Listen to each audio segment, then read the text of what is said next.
Thanks for swimming out here on a rainy night. It's good to see you all.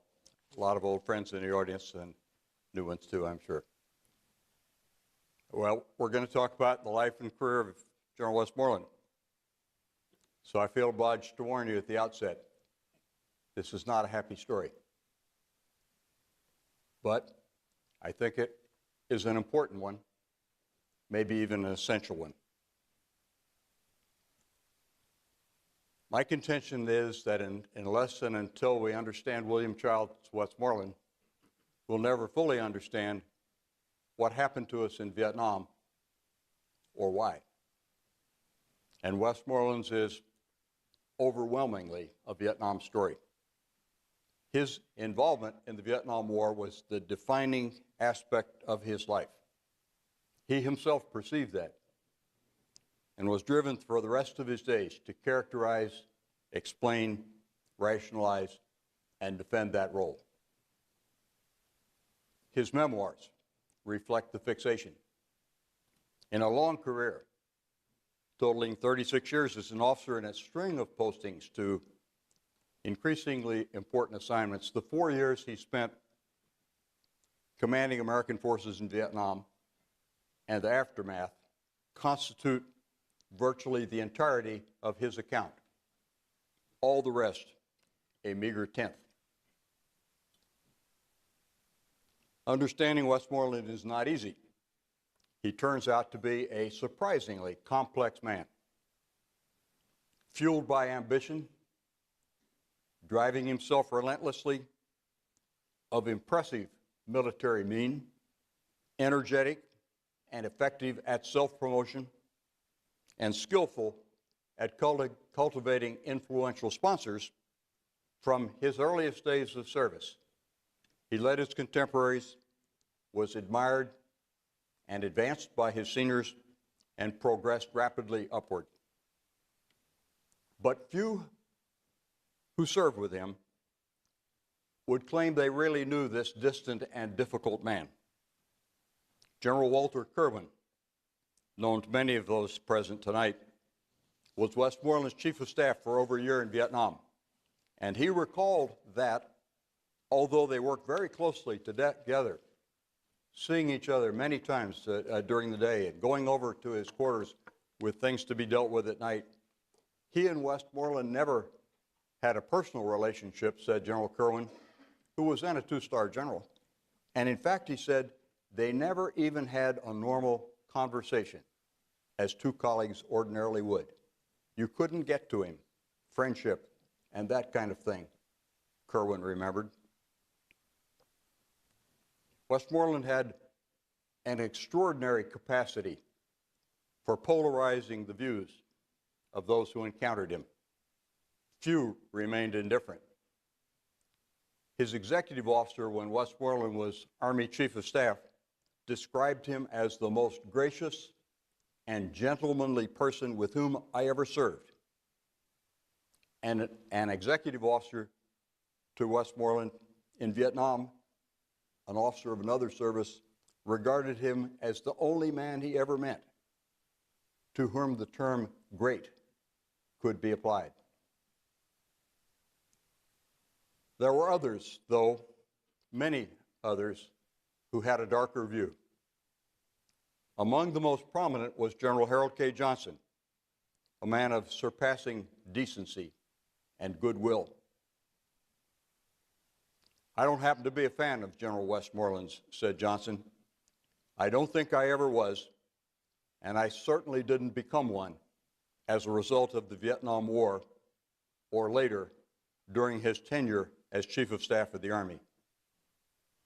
And a general officer of another service who served closely with Westmoreland in Vietnam described him as awed by his own magnificence. Westmoreland was born and raised in semi-rural South Carolina near Spartanburg, where his father was manager of a textile mill. An Eagle Scout at age 15, president of his high school senior class, first captain at West Point, Westmoreland was encouraged from his earliest days to think of himself as specially gifted and specially privileged. His father wrote to Westmoreland during his plebe year at West Point, and he said, "You do not know how happy and proud it makes us all to know that you are making good. Even the small boys and the Negroes are interested and proud of it." And then he wrote to him not long later and said, "When you need anything, write me and I will send it to you. There is nothing too good for you." And a subsequent letter, still during Westmoreland's plebe year at West Point, went even further. "The people here," said his father, "the people here, white and black, think you are about the biggest man in the country. Roosevelt has no rank at all compared to you. They really believe you will be president of the U.S. someday and talk this among themselves." Westmoreland entered World War II as commander of an artillery battalion in the 9th Infantry Division, taking his unit into combat in North Africa. There, they performed with distinction, earning a Presidential Unit Citation. Subsequently, in Sicily, Westmoreland served temporarily under then Brigadier General Maxwell Taylor, Division Artillery Commander of the 82nd Airborne Division, an association that would be extremely important to Westmoreland throughout the remainder of his career.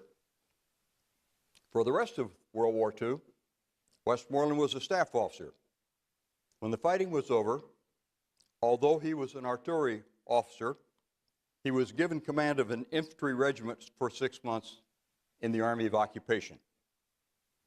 Back in the United States, Westmoreland was able to get an assignment to the 82nd Airborne Division where, after attending jump school, he had a year in command of the 504th Parachute Infantry Regiment and then 3 years as Division Chief of Staff of the 82nd Airborne. Late in the Korean War, Westmoreland took command of the 187th Airborne Regimental Combat Team, a unit that constituted the Theater Reserve, and consequently was stationed in Japan and periodically deployed to Korea. Westmoreland commanded the outfit for 15 months, of which 9 months were spent in Japan, where, after he was promoted to Brigadier General, he was able to live with his wife Kitsy and their young first child, and 6 months in Korea. During one such Korean deployment, when they were not in combat, Westmoreland, who desired to qualify for the Master Parachutist's badge, made 13 jumps in one day. After the war, and some scheming on Westmoreland's part, the Koreans awarded the 187th their Presidential Unit Citation. Now, new Brigadier General Westmoreland experienced his first Pentagon duty with an assignment in personnel. "I had not served there earlier," he said in an oral history, "and I didn't want to serve there. But then Maxwell Taylor became Army Chief of Staff and rescued Westmoreland from the personnel policy morass, making him his Secretary of the General Staff. 2 years later, having in the meantime been promoted to 2-star rank, Westmoreland was rewarded by Taylor with command of the 101st Airborne Division. Things moved quickly for him after that. 2 years as division commander were followed by a three-year assignment as superintendent of the United States Military Academy at West Point, and then promotion to lieutenant general. Basically, he was sheep-dipped, just 6 months in command of the 18th Airborne Corps, and the 3-star promotion, setting him up for what was to come. Westmoreland was sent to Vietnam in January 1964 as deputy to General Paul Harkins. Then in June 1964, he succeeded him as commander, U.S. Military Assistance Command Vietnam, the start of a 4-year stint in that post. Beginning in the spring of 1965, the United States began deploying ground forces to Vietnam. Under Westmoreland, who had decided to conduct a war of attrition, these forces concentrated almost entirely on large unit search and destroy operations, as they were called, conducted primarily in the deep jungle. Fixated on these large unit operations, called by many the War of the Big Battalions, Westmoreland largely ignored other key responsibilities, most importantly, upgrading South Vietnam's armed forces and dealing with pacification. His way of war did nothing to affect the situation in South Vietnam's hamlets and villages where the enemy's covert infrastructure was left free to continue using terror and coercion to dominate the rural populace. Meanwhile, Westmoreland deprived the South Vietnamese of modern weaponry, giving U.S. and other allied forces priority for issue of the new M16 rifle and other advanced military wherewithal. The South Vietnamese thus went for years equipped with cast-off World War II vintage U.S. equipment while being outgunned by the communists, who were provided the AK-47 assault rifle, one of the great infantry weapons of all time, and other advanced equipment by their backers. It's very important to know the next thing I'm going to tell you, and a lot of people don't know it, and that is that Westmoreland, as commander of U.S. forces in Vietnam, was left to devise his own approach to conduct of the war.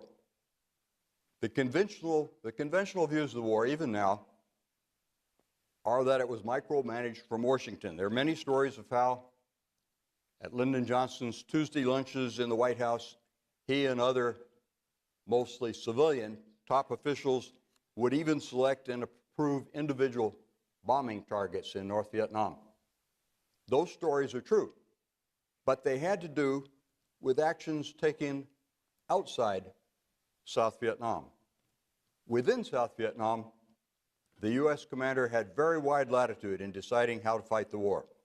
This was true for Westmoreland and equally true for his eventual successor. This was not, General Bruce Palmer Jr. concluded, a good thing. There were many weaknesses, said Palmer, in this strategy, which in numerous interrelated ways played into the hands of the enemy. For one, he said, chasing around the countryside was futile. General Philip Davidson, who served as Westmoreland's chief intelligence officer, said that Westmoreland's interest always lay in the big unit war. Said Davidson, pacification bored him. And said Davidson, the search and destroy operations favored by Westmoreland accomplished little in providing the secure environment which pacification required. The measure of merit in a war of attrition was body count. Westmoreland's belief was that if he could kill enough of the enemy, they would lose heart, cease their aggression, go back to North Vietnam, and the South would be safe. Westmoreland, unfortunately, underestimated the enemy's staying power. Instead of giving up when they suffered grievous casualties, they proved willing to absorb these and still keep fighting, making up the losses time after time, and thus the progress Westmoreland claimed in racking up huge body counts did nothing to win the war. The enemy simply kept sending more and more replacements to make up his losses. Westmoreland was on a treadmill. Westmoreland also overestimated the American people's patience and tolerance of friendly losses. On a visit to South Vietnam, Senator Hollings from Westmoreland's home state of South Carolina was told by Westmoreland, "We're killing these people, the enemy, at a ratio of 10 to 1. Said Hollings, Westy, the American people don't care about the 10. They care about the 1. But Westmoreland never got it. Westmoreland's response to any problem was to request more troops.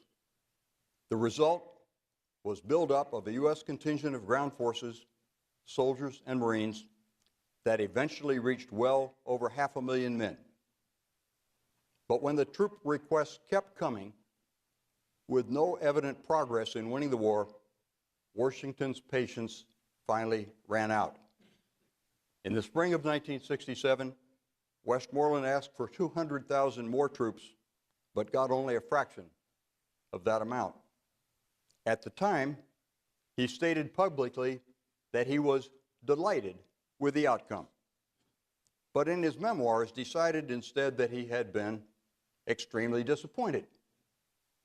Later still, on the witness stand in a libel suit he brought against CBS television, he changed his stance again and said he had not been extremely disappointed. In response, the CBS attorney read from Westmoreland's own book, extremely disappointed, forcing him to recant. And then when, in the wake of the enemy's 1968 Tet Offensive, Westmoreland claimed a great victory and then asked for another 206,000 troops, a request he then spent years denying he had ever made, he got just token forces and was soon on his way home. It is very clear that Westmoreland thought he could take the war over from the South Vietnamese, bring it to a successful conclusion, then hand their country back to the South Vietnamese and go home in glory. But he could not do that.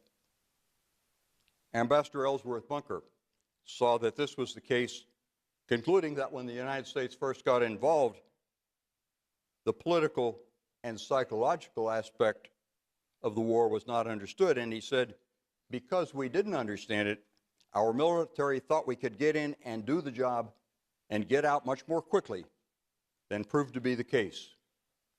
I think, said Bunker, that's one reason we were slow in training the Vietnamese instead of starting really to train them in an intensive way when we first got there. We didn't begin to train the Vietnamese with the objective of their taking over from us until General Abrams got there. This disparity in resources, especially weapons, persisted throughout Westmoreland's tenure in Vietnam.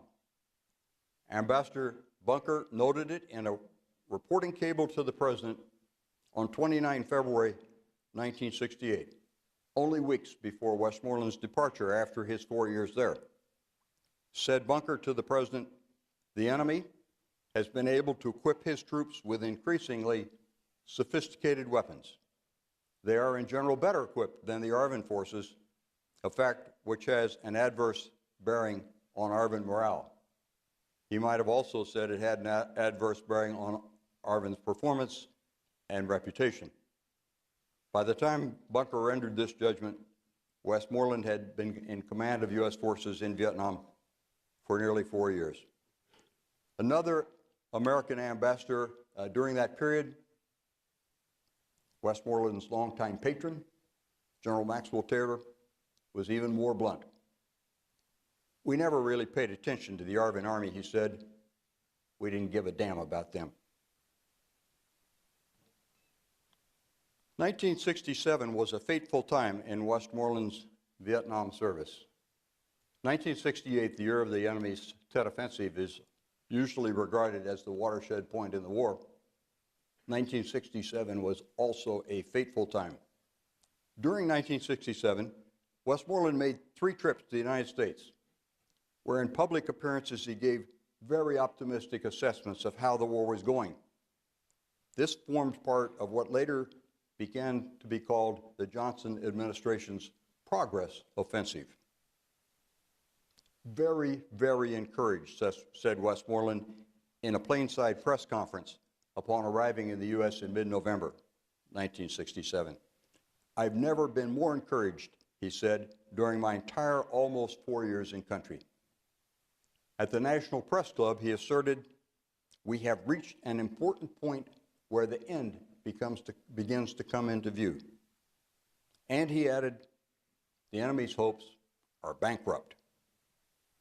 On another visit that same year, he spoke to a joint session of Congress, rendering another optimistic report and being so taken with the experience that he later described it as the most memorable moment in his military career and his finest hour, which gave him the greatest personal satisfaction. I must say I find it very sad that a famous officer who rose to the top ranks of his profession found a political event the most memorable in his career. 1967 was also a time of vigorous debate over the enemy's order of battle, meaning his strength and organization.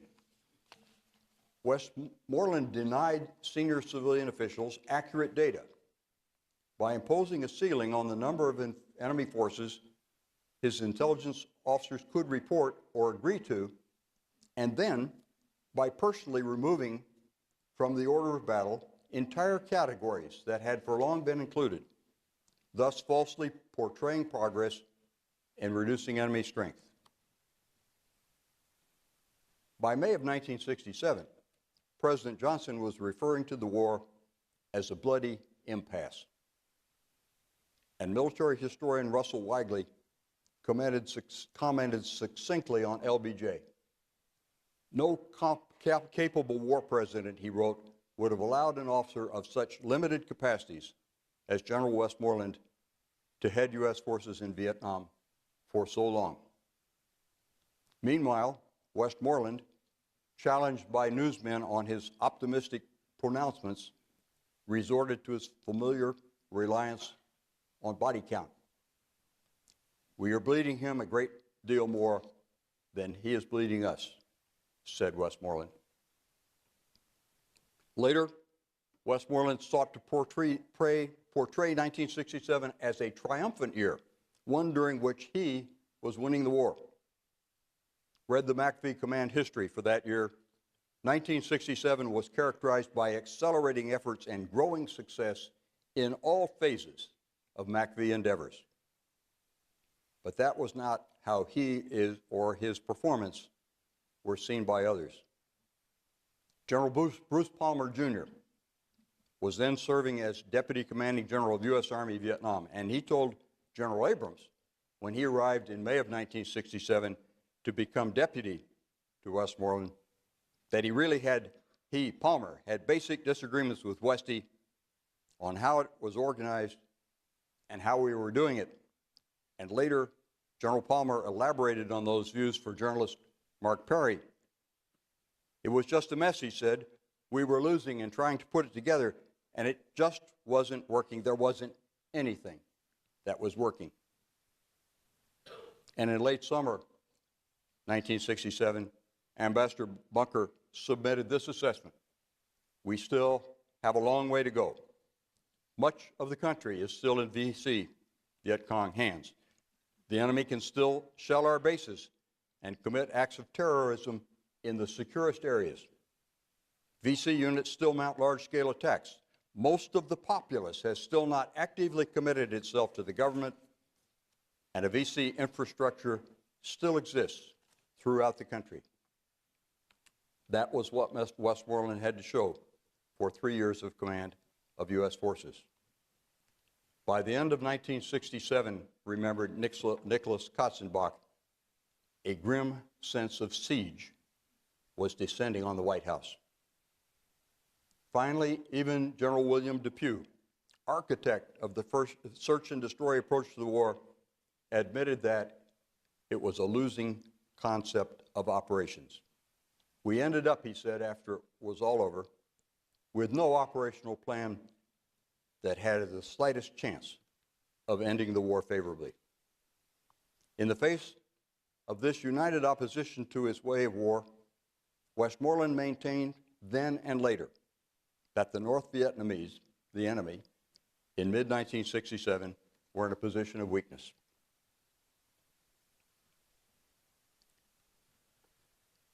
This next I have to tell you is the saddest thing to come out of the years of research that have led to this book. There were many instances, especially concerning matters in Vietnam, where Westmoreland had been willing to shade or misremember or deny the record when his perceived interests were at stake. One episode involving his lack of confidence in the Marine leadership is both illustrative and revealing. Shortly before the Tet Offensive began at the end of January 1968, Westmoreland decided to send his deputy, by that time General Abrams, north to the I Corps region to establish and run there a tactical headquarters that he designated MACV Forward. From there, the deputy was to control the operations of all U.S. forces in the area, including those of the Marine Corps.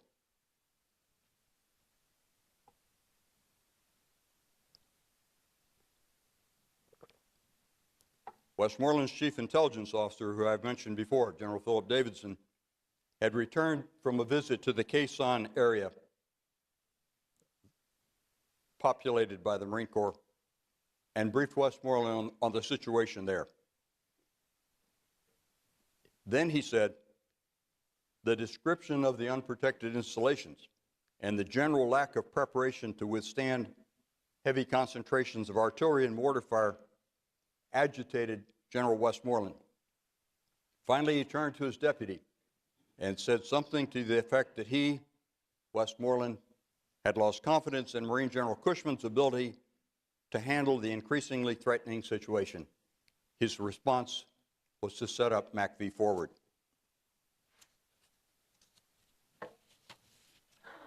Marine reaction was predictable.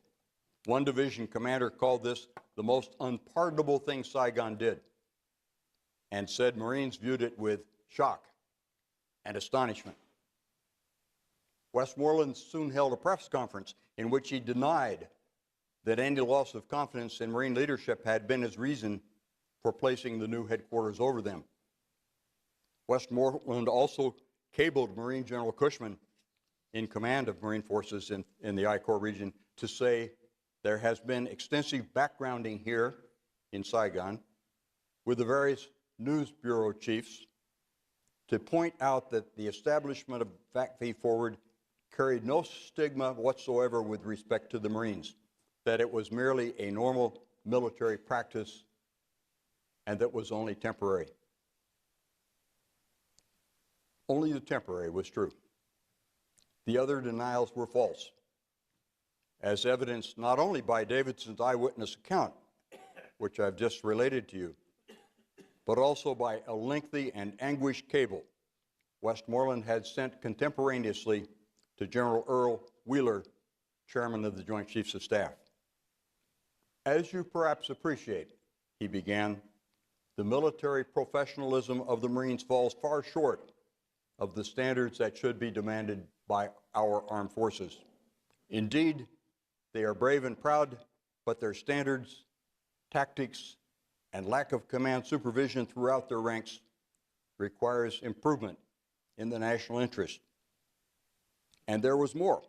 I would be less than frank, added Westmoreland in this message to General Wheeler, if I did not say that I feel somewhat insecure with the situation in Quang Tri Province in view of my knowledge of their shortcomings. Without question, many lives would be saved if their tactical professionalism were enhanced. After the war, when the Marines were writing their history of the conflict, they sent a draft of the 1968 volume to Westmoreland for comment. He marked it up so extensively and took issue with so many of the judgments rendered that he was invited to discuss the whole matter in person.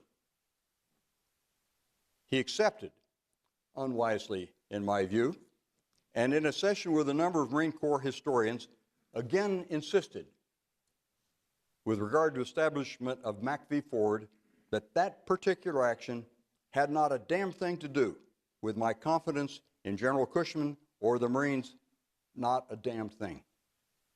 This was not only false, but given the existing paper trail, reckless in the extreme.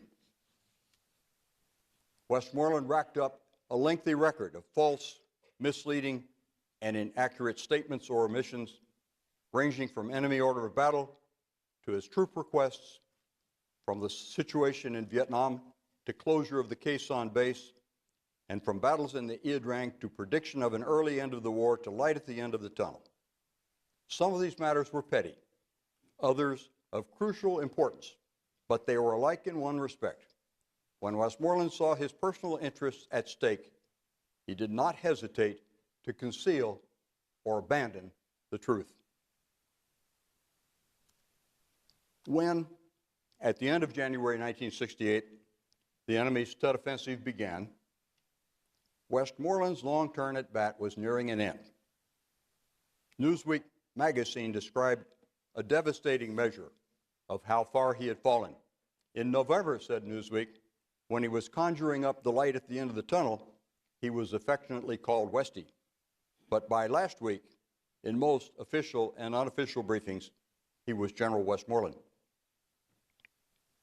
The Tet resurgence of enemy forces seen on television sets all over the country led many to conclude that in his optimistic forecasts of the previous year, Westmoreland had either not known what he was talking about or he had not leveled with the American people. It is hard to know which is the more devastating criticism. What was clear, however, was that with his unavailing approach to conduct of the war, Westmoreland had squandered 4 years of support for the war by much of the American people, the Congress, and even the media. For the next 4 years, Westmoreland served as Army Chief of Staff. The Army of that day was struggling with many problems, some the result of the ongoing war in Vietnam, others more societal in origin. These included indiscipline, widespread drug abuse, racial disharmony, budgetary shortfalls, and the necessity to prepare for the end of the draft and impending transition to an all-volunteer force. Faced with these multiple crises, Westmoreland decided to focus his attention elsewhere. I spoke in every state in the Union, he later recalled. I considered myself the military spokesman of the Army and that I should be exposed to the American public and put forth the Army's point of view. I felt that an understanding of the military was the primary mission that fell on my shoulders while I was Chief of Staff.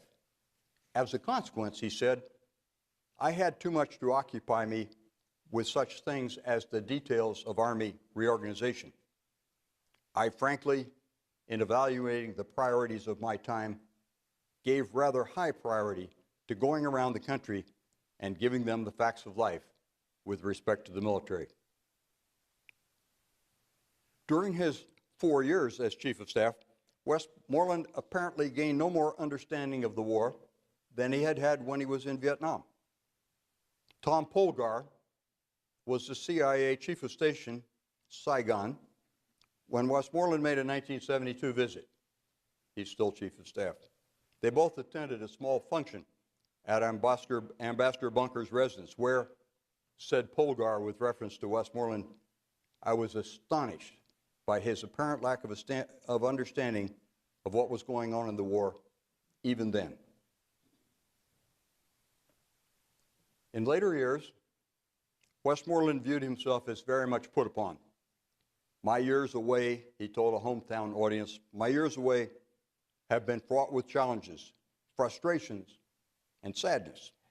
Nobody has taken more guff than I have, he claimed, and I'm not apologizing for a damn thing. Nothing, and I welcome being the point man. That outlook, no second guessing of himself and no regrets, persisted through the end of his life. As Army Chief of Staff and beyond, Westmoreland made strenuous efforts to shape the historic record in ways favorable to his version of reality. This included writing his memoirs with the help of a ghostwriter, Kevin Buckley was formerly the Newsweek bureau chief in Saigon, and he reviewed the book, commenting that from the beginning, Westmoreland probably expected to write a memoir of victory similar to General Eisenhower's crusade in Europe. And the defeat in Vietnam had not deterred him from doing this. Wrote Westmoreland self-pityingly, "As American commander in Vietnam, I underwent many frustrations, endured much interference, lived with countless irritations, swallowed many disappointments, bore considerable criticism." Reviewing Westmoreland's book, the well-known military commentator S.L.A. Marshall concluded that Westmoreland remains the GOAT symbol of the country's most mournful misadventure abroad ever. Two major episodes, both extremely traumatic, marked the Westmoreland retirement years. First was a dramatically unsuccessful campaign for governor in his native state of South Carolina. Then there was a failed libel suit against the CBS television network for a documentary charging Westmoreland with manipulation of enemy strength figures while he commanded U.S. forces in Vietnam. In each of these cases, Westmoreland ignored the advice of highly qualified men who had his best interests at heart and who counseled against the courses of action Westmoreland took. In the political campaign, Westmoreland came in second in the Republican primary to a state senator who then went on to be elected South Carolina's first Republican governor since Reconstruction. Westmoreland said he had found it very hard to shake hands with people, to ask people for favors, and to talk about himself. Despite a campaign theme describing him as the only candidate with a proven leadership and administrative ability to carry South Carolina to greatness, Westmoreland ran a poorly managed campaign, never got out a coherent message, and wound up deeply in debt. Afterward, he called it his most humiliating experience. In 1982, CBS television aired a documentary charging Westmoreland with having manipulated reports of enemy strength during the Vietnam War. Westmoreland had willingly participated in making the program, being interviewed on camera, and oh yes, asking to be paid for doing so. The resulting broadcast was not favorable to him, with numerous former intelligence officers describing how enemy strength data had been manipulated and how Westmoreland himself had decreed that certain whole categories of enemy forces be taken out of the order of battle, thus artificially driving down the total of enemy forces so as to claim progress in his war of attrition. In due course, against the advice of high-powered attorneys, men like Stanley Resor, the former Secretary of the Army, and Cyrus Vance, a Deputy Secretary of Defense, men who had his interests at heart and who cautioned against it, Westmoreland brought a libel suit against CBS seeking $120 million in damages. Subsequent to the broadcast, it came out that the producer had committed numerous violations of CBS guidelines. The basic findings, however, were still seen as valid. In the course of a lengthy trial, with Westmoreland represented by an attorney who had never before tried a case in court, things did not go well. Still, the thing dragged on for some 18 weeks, and then, just days before the case would have gone to the jury, Westmoreland withdrew his suit. In exchange, he received a vanilla statement from CBS which he claimed exonerated him. "The effort to defame, dishonor, and destroy me," he said, "and those under my command had been exposed and defeated. I therefore withdrew from the battlefield, all flags flying." Editorial opinion, however, was not so favorable. The New York Times, speaking for many, succinctly stated the prevailing reaction. At the end, it concluded, General Westmoreland stood in imminent danger of having a jury confirm the essential truth of the CBS report, for in court, as on the original program, the general could not get past the testimony of high-ranking former subordinates who confirmed his having colored some intelligence information. Said one of the jurors to the press on the way out the courthouse door for the last time, the evidence in favor of CBS was overwhelming. One of General Westmoreland's former aides said late in his life, Westmoreland's life since Vietnam has been miserable.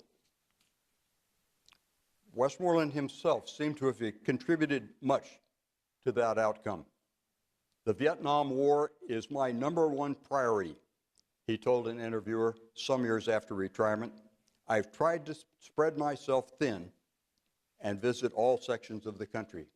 But then, in an assertion completely undermining the meaning and purpose of all those years of incessant, even frantic activity, Westmoreland told a college audience that in the scope of history, Vietnam is not going to be a big deal. It won't float to the top as a major endeavor. Westmoreland's ultimate failure would have earned him more compassion, it seems certain, had he not personally been so fundamentally to blame for the endless self-promotion that elevated him to positions and responsibilities beyond his capacity. It's the aggressive guy who gets his share. Plus, Westmoreland maintained, that principle, he said, applies to most anything. And that's the way he operated. In later years, Westmoreland, widely regarded as a general who had lost his war, also lost his only run for political office, lost his libel suit, and lost his reputation. It was a sad ending for a man who for most of his life and career had led a charmed existence. General Westmoreland lived a long life, afflicted by Alzheimer's disease for at least his last decade. He died in July 2005 and was buried at West Point in a grave he had selected when he was superintendent there. As a final irony, given Westmoreland's very strong and vocal opposition to the admission of women to West Point, the cadet honor guard for his burial ceremony was commanded, and very ably, by a female cadet officer. Thank you very much.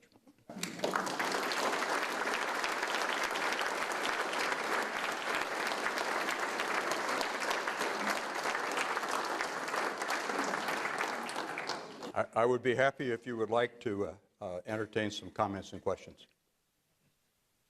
Ladies and gentlemen, if you have questions, please raise your hand. We have microphones on both sides of the room, and we'll get to you. Sir, you have the first go.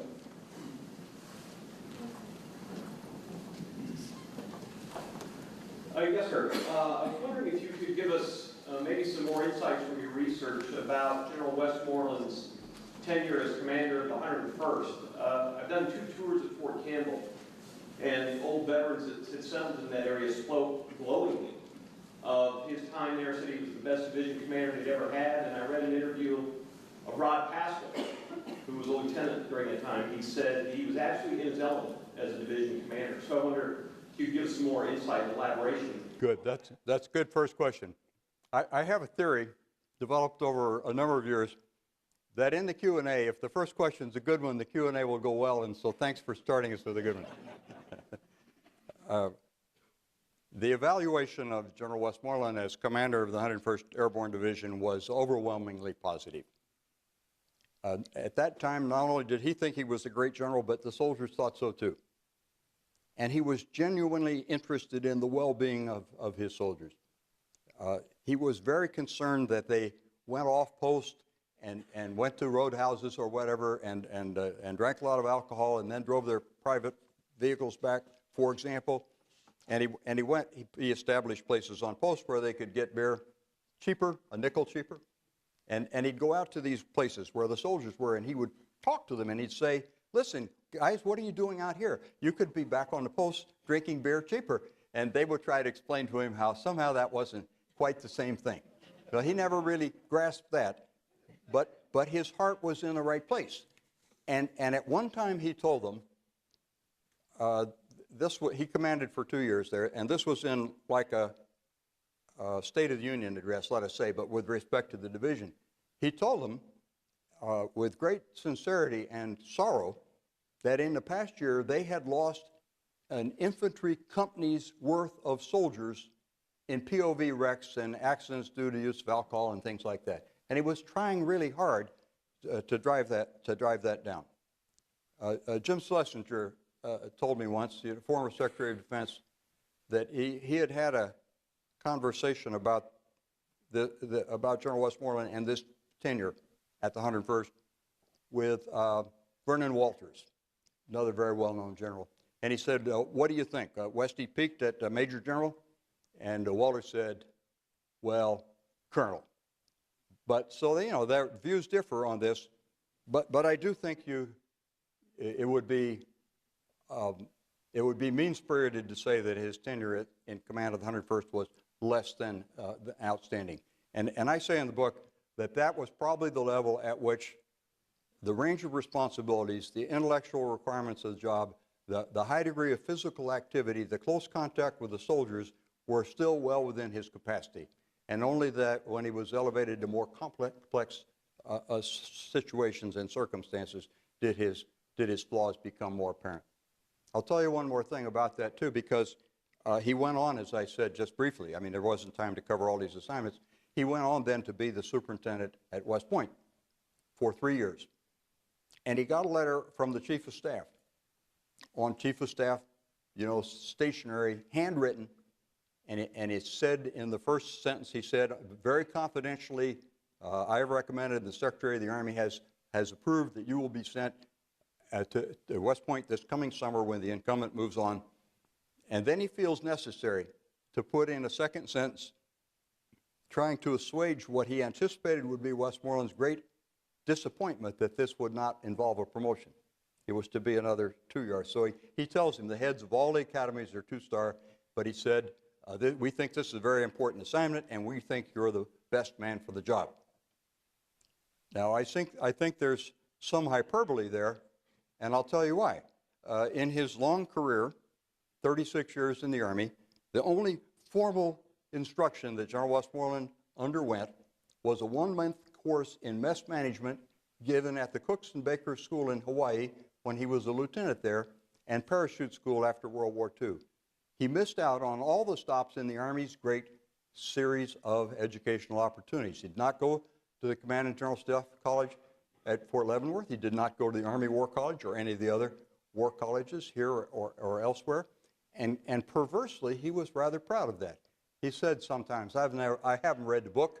He said, so, I'm not infected by that way of conducting affairs. I thought he was a very surprising choice to head West Point because, as I just said, he'd missed out on all the Army schooling. He had also not been to graduate school. He had not had a stint as a junior officer, as an instructor at West Point, as many of his contemporaries had. And he wrote in letters to some of the people that he relied on as sponsors, some letters early on that recognized that he was not really well suited for this. I will say this: he recognized the areas that he was not an intellectual and not an academician, and he focused on details of administration and logistics to some good effect. In fact, after he left, he was there for 3 years. After he left, an officer who had known him there sent him a note. It's in his papers down at the University of South Carolina, and he says, your picture is still hanging in the printing plant at West Point. Since you're the only superintendent that ever visited the printing plant or took the slightest interest in them there, they refused to acknowledge that you were gone. And so that was okay, But I've run on a bit here, but I thought your question was quite good. And I believe it's fair to say that had General Westmoreland retired after command of the 101st Airborne Division, he would have been viewed as one of our fine soldiers, and his reputation would have remained that. It's just too bad that he was elevated to other levels. And as I said in my closing, had that not been the result to such a great degree of his own self-promotion, a lot more sympathy would have followed him, I think, than has been the case. Thanks. Anybody else? All right. Sir, I've been to other lectures here with Vietnam in mind, like we are soldiers still, etc. And it really did come out that the North Vietnamese, the will to never quit. I mean, that's what they had. Yes. Is there anything in General Westmoreland's writings or comments or interviews or anything that you said that, well, maybe I was just fighting somebody that was never going to quit? Yeah. That's a really good question, too. That's another reason, I think, why there's not more sympathy for him, because although lots of other senior officers took issue with his approach to the conduct of the war, then, not waiting till later and doing it in retrospect, but in the course of it, General Fred Wyan, General Harold K. Johnson, General William Yarborough, Bruce Palmer Jr., lots of others I could name, all said, hey, this isn't working. And when it was all over, I quoted General William Depew because he was the architect as the J3, the operations officer of MACV, of the search and destroy approach to the conduct of the war. And Depew had the integrity and the decency to say afterward, we were wrong. We never understood the tenacity of the enemy and their willingness to take these really horrifying losses and keep coming back. Westmoreland was never able to bring himself to admit that, or maybe to even understand it. I don't know which it was. And I think that cost him a great deal. And I alluded to this in giving you the one illustration about the putting MACV forward in over the Marines and how he claimed that had nothing to do with his loss of confidence in the Marines. And of course it did. And he was on record as saying that, but recklessly kept maintaining otherwise. He kept telling people in his chain of command, especially Lyndon Johnson, that we were winning. And so when pressed by how he could demonstrate that, he always fell back on body count, which, as I said, is the measure of merit in a war of attrition. But the problem was, okay, so you killed X numbers of the enemy. Let's leave aside for the moment the issue of whether the body count was reported honestly or whether that was a corrupt measure of merit. If the enemy replaces all his losses and even sometimes adds more, you haven't accomplished a thing. You've just got to go back and do it over and over again. And as I said when Senator Hollings went out and said to him what he did, the American people don't care about the 10. They care about the 1. Westmoreland had every chance to be educated on that point, but he remained impervious to it. So as far as I know, and believe me, I have spent a lot of time on this, Westmoreland never admitted that he had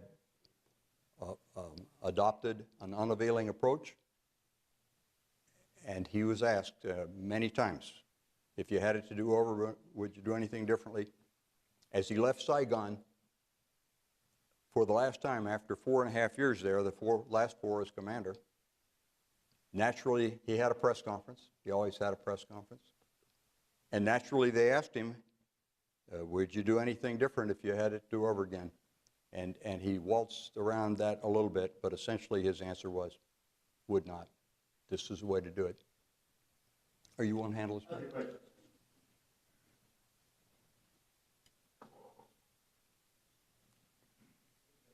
Good to go. Okay. Back in the late 70s, I was teaching low-intensity conflict in Lebanon. We came upon a reference to a statement by General Westmoreland that he kept a copy of Sun Tzu's Art of War on his bedside table. And based on our study of the war in Vietnam, and some of us who have been advisors to ARVN, We suspected that he didn't actually ever take it off the table and read it, but you've indicated that he really didn't understand. But if you come across any indication that the general tried to understand, that he did any kind of reading or study or asked his staff to provide him information that would provide him some insights into the enemy that he was fighting? Yeah, thank you for another really good question. And let me take the back end first, and then I'll go back to how you started the question. The instances that I am most aware of where he asked his staff for input on matters relating to the conduct of the war occurred after he came back to be Chief of Staff of the Army, and he was working on simultaneously several things which I characterize as efforts to shape the story of the war as he viewed it. One major one was a report on the war in Vietnam, which he spent an enormous amount of time on. He wanted Admiral Sharp, who had been, I think, Admiral Sharp had been the think pack at the time that Westmoreland was in Vietnam. He asked Sharp to collaborate with him on this, and Sharp wouldn't do it. But he would agree to write his own piece. And so Sharp had a piece, and Westmoreland had a piece. I think we can gauge Admiral Sharp's views not only from what he says in his piece, but from later when Westmoreland writes his memoirs and he asks Sharp to give him a blurb, and Sharp turns him down.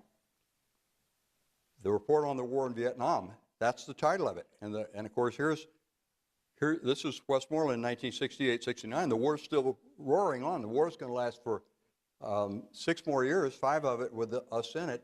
So it's really the report of his war in Vietnam, but he doesn't characterize it that way. He's got a series of monographs that he tasks senior general officers to write or to manage the writing of. And he's got them on practically every topic, logistics and each of the major battles and intelligence and so on. And of course, the people writing these are under his control and under his command, and they come out, pretty uncritical. The only major topic area he didn't assign a monograph on was mechanized and armor operations in Vietnam, even though General Haynes, the 4-star armor officer, had urged him to do that. So after he's gone and there's a new chief of staff, General Don Story gets the mission, and he picks it up and he writes the monograph on armored operations. It turns out to be a bestseller for the government printing office, and because it was written late, it's the only one that covers the whole war. All these others sort of end with Westmoreland's tenure. He writes his memoirs while he's a chief of staff of the Army. And I didn't say anything in the book about whether this might be illegal or unethical, because Colonel Paul Miles, who was then a major working for him, is a friend of mine, and I didn't think I wanted to raise that issue with respect to him. But Paul Miles goes out and interviews all kinds of senior generals and writes up the results of those, and that becomes fodder input for the memoirs written after Westmoreland retires. And now I'm getting to answer your question. Westmoreland tasks people in the hierarchy of the Army staff to give him input on topics that he is interested in. And I'm not sure that I can remember them all, but the one that was very interesting had to do with the 1-year tour in Vietnam. General Westmoreland was adamant that there would be a 1-year tour, and for a long time he argued that that was a really good thing.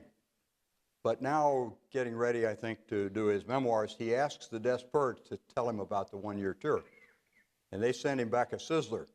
And the last line of it, which I'll paraphrase, is the 1-year tour has caused most of the problems we have in Army personnel and has persisted for at least 6 years, and we see no end to it coming. Well, that wasn't, of course, the answer but he hoped for, but that's what he's doing. He's trying to get this kind of input. I've a little lost track of where I should be going on this. Does that sort of answer? All right, thank you. Yes, sir. You're first, and then you It's both obvious and well known that Creighton Abrams recognized the need for change when he took over. If you mentioned his name other than the fact that he was the succeeding deputy and then commander, I haven't heard anything about what comments or writings he may have left behind in critique of Westmoreland. Can you speak to that at least briefly? Yes. You didn't hear that on purpose. This is Westmoreland's book. Now, obviously, a lot of other people come into play, and I've quoted a number of them already tonight, and in the book I quote a lot more. It's very interesting to me because a lot of people comment on, well, for a long time, just about everything that was written about the war by people like Stanley Carnell and Neil Sheehan and so on, treated the war as though it were a homogeneous whole, and that it was the kind of war that we knew in the Westmoreland years. And if we've achieved anything in the last 20 years or so, I hope and believe it is that people at least recognize that the earlier years under Westmoreland and the later years under General Abrams were much, much different in almost all important respects. And most importantly, in terms of the understanding of the nature of the war, and from which then you derive a concept of how to prosecute such a war. General Abrams was not a person to go around boosting his own stock. And he didn't write much. When he was, most people here know, I think, that he also came back to be Army Chief of Staff after commanding 4 years in Vietnam, and that after only 2 years as Chief of Staff, he died in office. And they didn't think he was going to die. He had lung cancer. A lung was removed. He was recuperating. And Bruce Palmer, his close friend and classmate, they'd been young cavalry officers together after graduating from West Point, went to see him, and he said, Abe, he didn't know he was going to die then, but he thought he might have to retire. He said, Abe, you should write your memoirs. And General Abrams said, absolutely not. I'm never going to do that. And General Palmer tried to persuade him. He said, yes, they could be like Grant's memoirs, you know, modest and factual and help us learn a lot. And General Abrams said, no, I'm not going to do that. And he said, well, why is that? And he said, well, this is an old joke, but he said, too many vertical pronouns. That was not his style. But we have some things from him that tell us a lot about both how he felt about the conduct of the war and how he felt about the profession of being a soldier.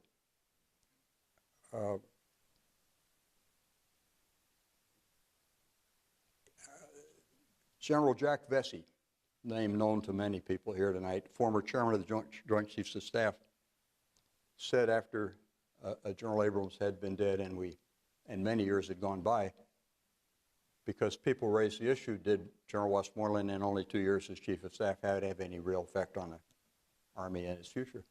General Vesey said, when Americans saw the great Army that fought Desert Storm, they were seeing the Abrams vision in action. He said, the equipment that worked, the use of reserve forces, the effective close air support, and above all, the great training that taught our soldiers how to stay alive on the battlefield were all seeds planted by Abe. And then many people here tonight, I know, have been at the Army War College as students or as faculty members or as visitors. And if you come out of Root Hall, right in front of you, where that circle is there, there's a statement by General Abrams. And he says, we must have an Army that has a vision and soldiers who are willing to carry out that vision, to march a little farther, to carry a heavier load, and to step out into the darkness and the unknown for the well-being of others.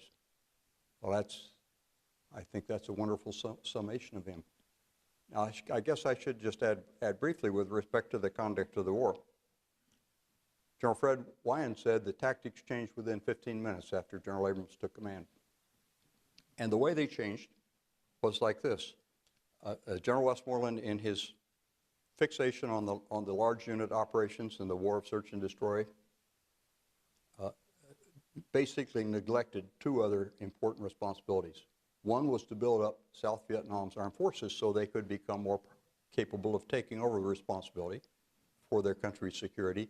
And the other was pacification, and it's especially rooting out this covert infrastructure in the hamlets and villages. I described how he never gave the South Vietnamese any decent weapons, even though their enemy was armed with AK-47s and the best stuff the communists had and would give to them.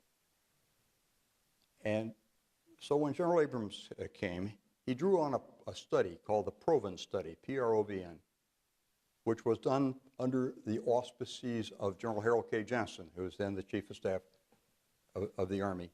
And this study said, what General Westmoreland is doing is not working and cannot work, and the reason is it's having no effect on the war in the villages. And it said the villages have to be the central point of focus of the way to fight this kind of war. General Abrams was the Vice Chief of Staff at the time, and he signed off on that study. And as soon as he got to Vietnam, General Philip Davidson is a great resource. He's gone now, but I want to tell you, I harvested him to a fairly well. He was the J2 the last year under Westmoreland and the first year under Abrams, and his ability to make comparative judgments was unparalleled. He also liked to drink martinis, which I sometimes like to do. And he lived in San Antonio, where I sort of grew up and visit pretty often. But General Davidson was very clear on what happened in the later years. And the great thing about it was a triumvirate of some of the most superb public servants our country has ever had. Ambassador Ellsworth Bunker, in charge of the embassy for 6 years, and General Abrams in command of military forces, and William Colby in charge of support for pacification. A really great team. Thanks. Good question.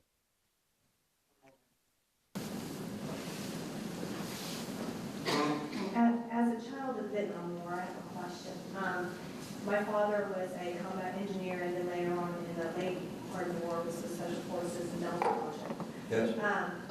If you ask my father what happened in the war, he'll say it was political, and that's why we lost the war. He'd say? It was politicians, and that's the reason why. All right. How much of Westmoreland's was the things he did was based on political pressures, and how much was it his personal ego that caused that purpose? See, that's a great question, too, but it's a really hard one to answer. As I said at the outset, he's a very complex man, and it's hard to understand. But it's very clear that he was driven by personal ambition, and as I've sought to illustrate, when he saw his interests at stake, he did not shy away from abandoning the truth. When he was coming back in 1967, making those optimistic statements that I told you about, it does not appear that he believed them, because in internal documents you see a much starker view of the state of the war. On the other hand, there's plenty of blame to go around. Time magazine sent me some interrogatories and invited me to answer them, which I did, and they posted them on their electronic website. I don't think they published them in the actual magazine. And forgotten what the first question was, but the second question, no, that's the second question. The second question was, do you believe in the subtitle, The General Who Lost the War? So do you believe the subtitle is fair? And I said yes, eminently. And then I described in some detail why I thought it was fair and where I wound up with, and this gets to your question of the outcome of the war. I said because this approach based on body count, where the enemy keeps replacing his losses, and so we're never getting any closer to any sort of victory, I said he squandered 4 years of support for the war by the public and the Congress and even much of the media. So that's the indictment that makes him the general who lost the war. But then the next question Time magazine said was, well, if you think the subtitle was fair, who were the co-conspirators and in what order of culpability? So I said, well, there are obviously at least three in the top rank. And I named Lyndon Johnson and Robert McNamara and General Earl Wheeler. And then I described why I thought each of them deserved to be at least in the top rank of co-conspirators. And then at the end I said, if pressed, not everyone will agree with what I'm about to say now probably. I said, if pressed, I would say the most culpable was General Earl Wheeler. And then I put Lyndon Johnson and then McNamara, I think, although, you know, emotionally you want to put McNamara top, but I thought Wheeler really deserved to be it there. But back to what your father was talking to you about, here are the facts as I believe them to be. In this new approach to the conduct of the war, I described how Westmoreland's response to any problem was to ask for more troops. And he got them for a long time, you know, until 67 and then 68. So much so that at the high water mark, the authorization was 549,500 soldiers. Never really got quite to that level. We got to 543,400 at the end of April 69. He's gone by then, but they were in the pipeline because of his request. Abrams never asked for a single more soldier the whole time that he's in command. And just as we built up in earlier years, when Abrams was in command, we build down in 14 successive increments, so that by the time we get to the big 1972 Easter offensive, General Abrams, this great tank commander for World War II, all he's got left to work with is air power and a little naval gunfire. But it suffices. And so the armed forces of Vietnam had by that time become pretty competent. Now you could talk to all kinds of people who say there was corruption, and there was inadequate leadership, and there was. I've edited a huge book about this thick of monographs written by senior South Vietnamese after the war was over. And I say in the beginning that traumatized as they were by the loss of their country, the loss of their homes, the disruption and relocation of their family, and all the things you know about, I felt they were far too hard on themselves. But nevertheless, they step up on these matters. But the fact is that they had a functioning government and a functioning army, and they were holding their own. We've all gone home at the end of March 1973 as a result of the Paris Accords. And they're holding their own until the Congress of the United States, in its wisdom, decides that even though all we're giving them now is money, we're not going to do that anymore either. And they radically cut back the allocation of funds. And at that point, it's over. It's over. I quoted Tom Polgar, a friend of mine, who was the chief of station Saigon at the last. And in one of his final messages, he said, this is a paraphrase, but it's pretty close. He said, outcome no longer in doubt, because South Vietnamese cannot sustain themselves without our help so long as the communists continue to get robust help from their sponsors, Communist China and Soviet Union. Polgar, chief of station, end of message. And that was right.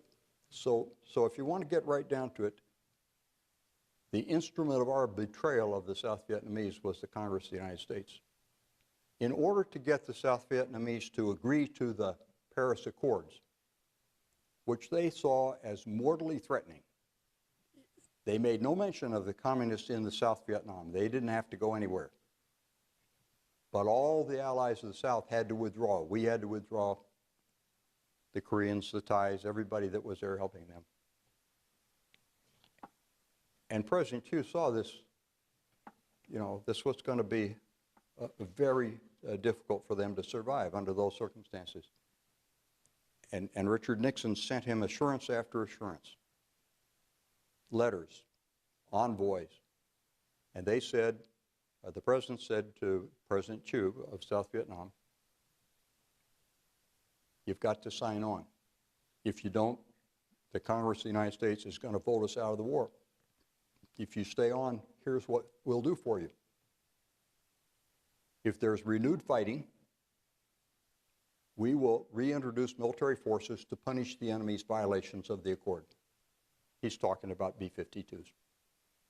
Secondly, he said, if there's renewed fighting, we will replace on a one-for-one basis any major combat systems losses you experience. That means tanks, artillery pieces, aircraft, as was provided for in the Paris Accord. So the Paris Accords contemplated the possibility of resumed offensive fighting.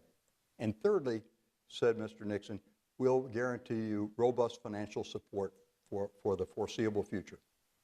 And I'm sorry to say that when it came to the crunch, we defaulted on all three of those commitments. And as Tom Polgar had said, game over. The only one, I'm prompted to add one thing that's not in your question, but it's very much in the front of my mind. In the last number of years, I've had the privilege, and I consider it that, of making quite a number of friends in the expatriate Vietnamese community, mostly in America. You probably know that at the end, we evacuated all the Americans who were left in South Vietnam, and 130,000 thought to be at risk South Vietnamese. And after that, many, many more came as boat people and under later programs called the Orderly Departure Program and so on. There are at least 1 million Vietnamese expatriates in the United States. There are more in Australia, Canada, France. I think those are the main places. And I would like to say to you that I am very, very proud of the Vietnamese friends that I have in this country. They have wholeheartedly adopted what we refer to as the American dream. They've worked hard. They've adhered to sound family values. They believe in education, and they've done extremely well. So even though they lost the war, many of them have remade their lives in ways that I admire very, very greatly. Time for one more, and you have the last one. I'm just wondering why Westmoreland was allowed to stay in Vietnam running the war for so long. 4 years seems like a long time when it's not going well. That's a very good question and a good one to end on. I thank you for that. I thank all the questioners for very, very fine questions. The question this lady asks is, given his failure to produce, why was Westmoreland allowed to stay as the commander in Vietnam for such a long time, 4 years? And of course, that's a perfectly reasonable question.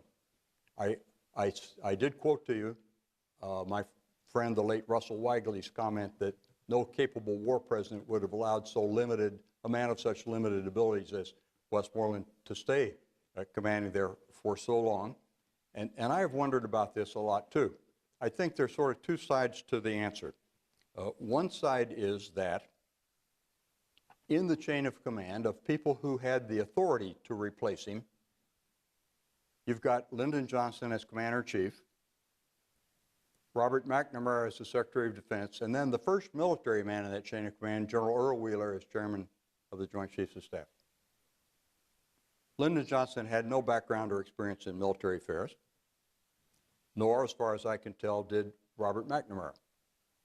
So then you get to Wheeler.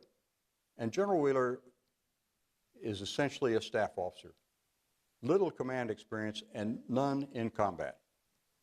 And so the first part of my answer is I conclude that these people who had the authority in the chain of command to replace him lacked the knowledge to do so and maybe the confidence to do so, knowing their own lack of background and experience. On the other hand, there are all kinds of people telling them that this isn't working, and they had every opportunity to conclude that maybe they should try something different.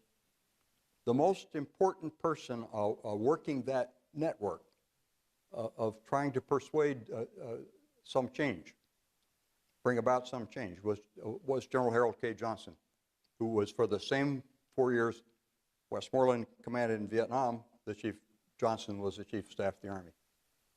A man I admire extravagantly. As some of you know, I've written a biography of him as well. Under his leadership, I've alluded to this briefly, this proven study was done saying that Westmoreland's way was not working and that there was another better way to do it. But General Johnson's not in the chain of command. He's a member of the Joint Chiefs of Staff, so theoretically he has some influence, at least to the extent that he can shape the collective viewpoint of the Joint Chiefs of Staff. But he was not successful in doing that. General Wheeler adhered to the view that firepower was the major thing to be brought to bear in a counterinsurgency war. an absolutely, in my view, an absolutely ludicrous point of view. And this study was briefed around. General Westmoreland rejected it out of hand. Of course, it says what he's doing is not very effective, not at all effective. Some of you will know the name of Herb Chandler. Herb Chandler is a retired Army officer who later wrote some very good historical works, including a book about LBJ and the war in Vietnam, which is very worthwhile. Herb told me that when this Proven study came into the headquarters in McVee, he was the staff officer assigned to write the answer from Westmoreland. And he said, we all thought, meaning the junior officers there, we all thought this was great, but we couldn't say that. We had to say things like, well, there's some good ideas in here for study, and we're doing most of this already, and other things like that to get it put on the shelf. So there were people, lots of people, who were, at the time, were critical of the way Westmoreland was doing this.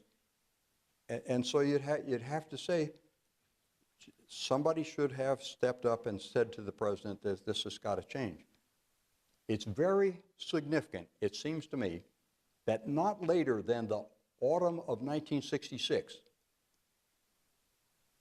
the heads of the two services whose troops were doing the fighting in Vietnam, Army Chief of Staff General Harold K. Johnson and his soldiers, and Commandant of the Marine Corps General Greene, what's General Greene's first name? Wallace Greene, thank you. They agreed that the way Westmoreland was fighting the war was not working, and here's really the kicker, they agreed that there was a viable alternative, what the Proven study had said to do. And yet they were powerless to bring about any change. I've just got to go on another couple minutes here, if you won't mind. This is a rich question, and there's a lot to be said to it.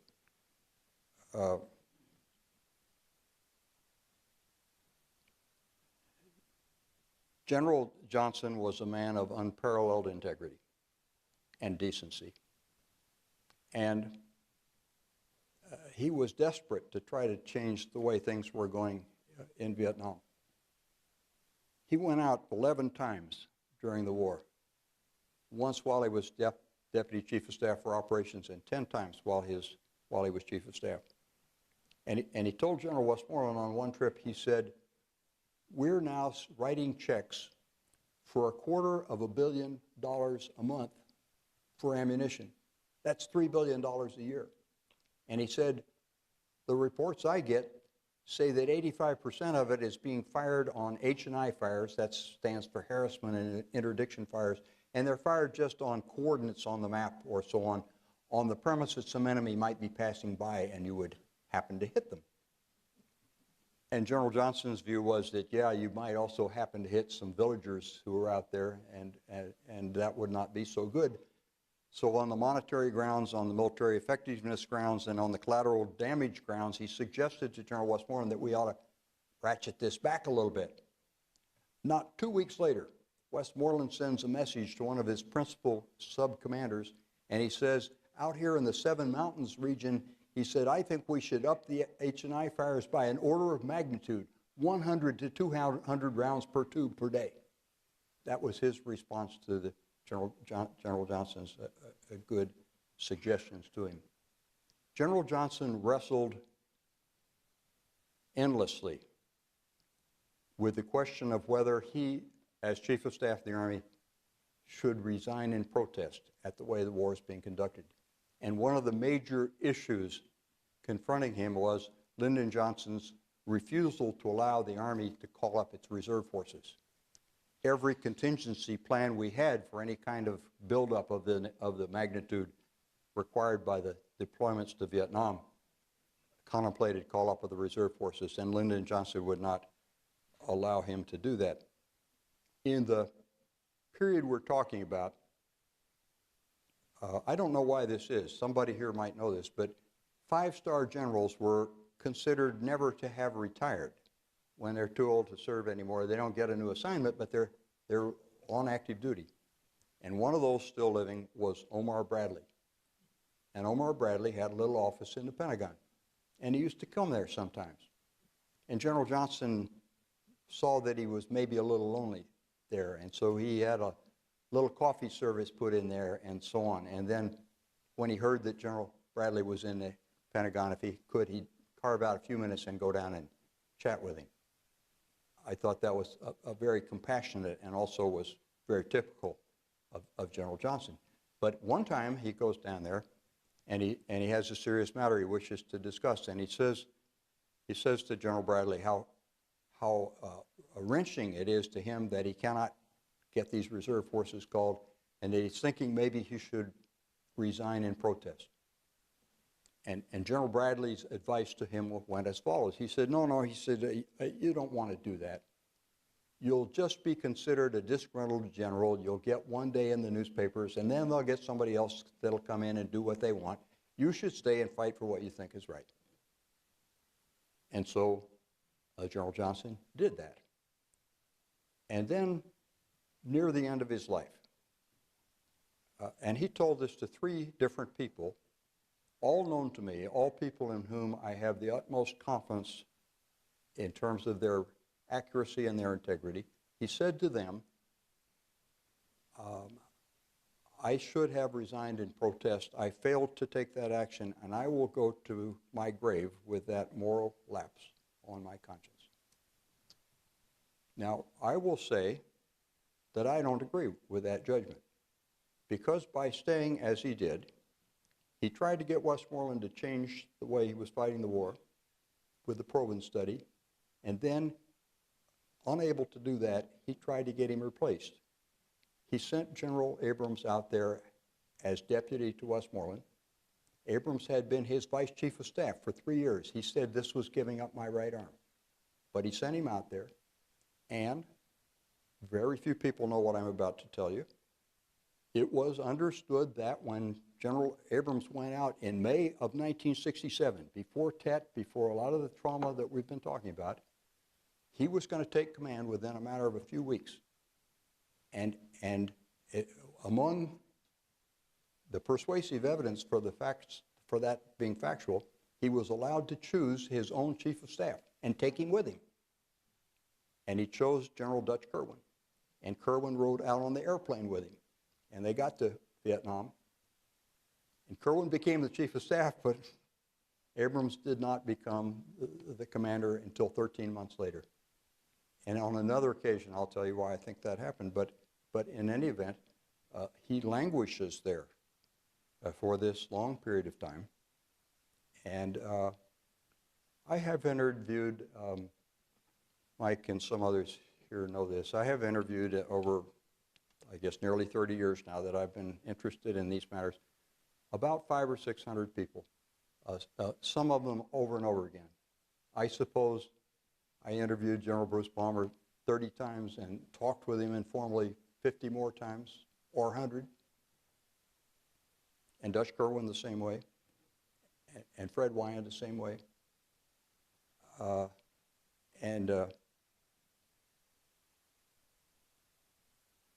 guess I'll just close by saying this. My strong conviction is about the war, it didn't have to end that way.